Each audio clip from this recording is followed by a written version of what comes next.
It's a test.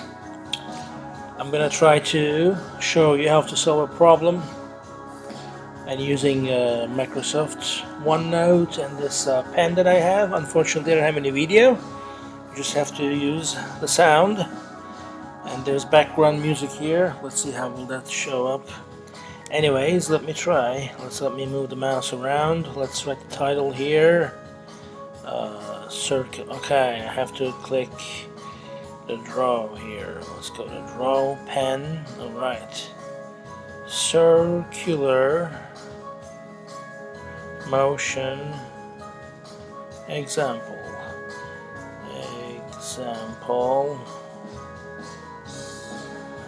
And it's called a conical pendulum. Conical pendulum. What is a conical pendulum? Well, you tie a string to a ball and you let it swing on a horizontal plane. This is the vertical line. You tie a string here, and on the other side of the string you have this mass. Alright? Let's call it M. Let me change the size. Hang on a second. Let's make it smaller. Oh, maybe that's the only size I have. Anyways, so it'll be going in a circle around this axis. This is a circle with a radius R. Alright, so the rope makes an angle theta with the vertical. So let's draw a free body diagram. A free body diagram. That's the first step, right, in solving all problems. So let's draw the free body diagram. We need axes, the y-axis, and the horizontal is x. Alright, let's place our mass in the middle. Excuse me. This is our mass. And what are the forces acting on this mass?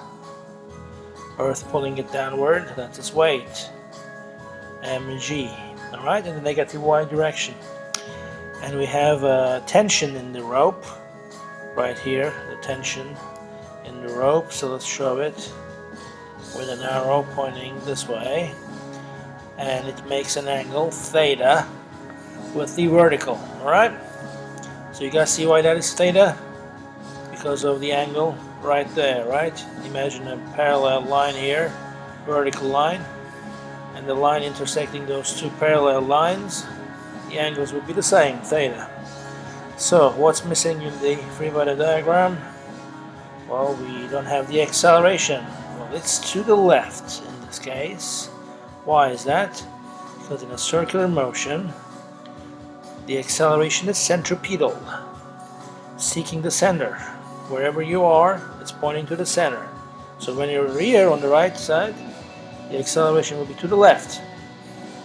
That's the direction. What is the magnitude?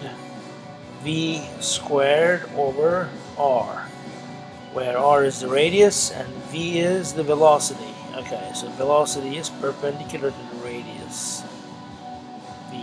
Alright, this is the radius V. So when the object is here, for instance, velocity points that way, right? When the object is here, velocity points this way, but the acceleration is always pointing to the center. It's at 90 degrees. Alright, so we have our free body diagram. What's the second step?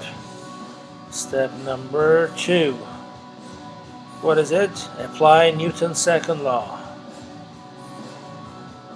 Newton's second law. The sum of the forces acting on the object, the vector sum, will be equal to what? Mass times acceleration. So the net force is the vector sum, equal to mass times acceleration. There's a vector equation.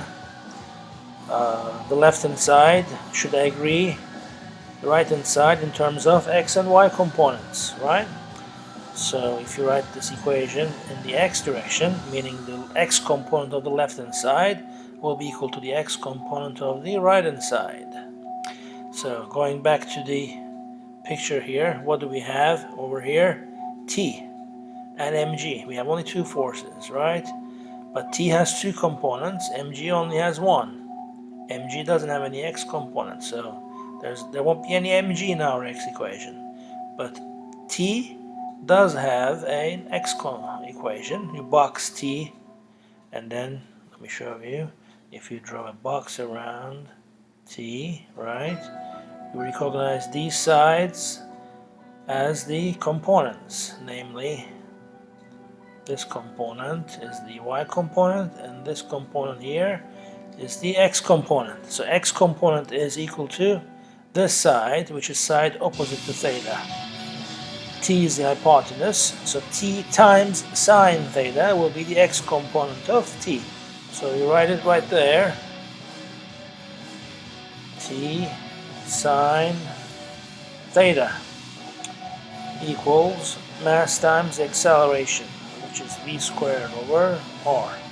Now we go to the y component. Okay, going back to our free body diagram, the vertical component, y component, is here, side adjacent to theta. So hypotenuse times cosine theta. We'll have T times cosine theta. But now we also have mg, right?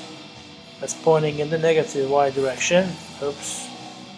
Negative y direction. So subtract mg, because pointing in negative direction.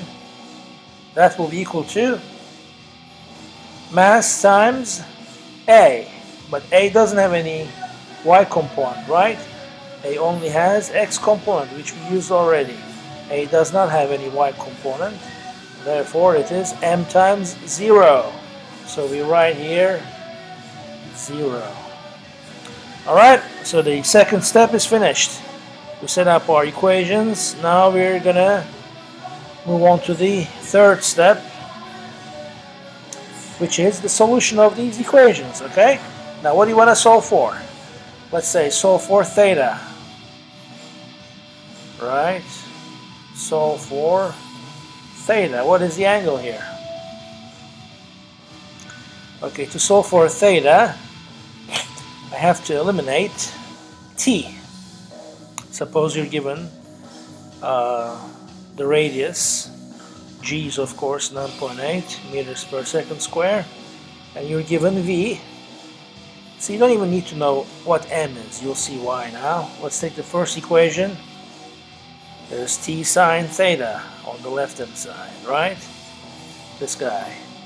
Now divided by t cosine theta.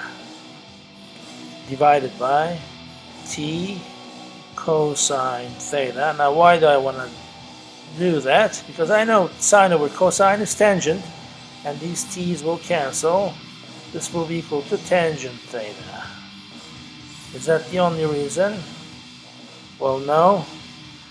Actually, I'm hitting two birds with one stone, right? I'm getting rid of t, and I'm also getting rid of m. So let's write what t sine theta is equal to. That is m times v squared over r. Now divide this by t cosine theta, which is just mg. Now see what's happening here? M's go away, and I have only v squared over r divided by g. We put a g here. Oops. Okay, I need to get stop. Oops, stop that. Undo. Alright, let's put a g here. There we go. And now there's your theta. Theta will be equal to arc tangent v squared over rg. Alright, so let me stop the recording now. Stop.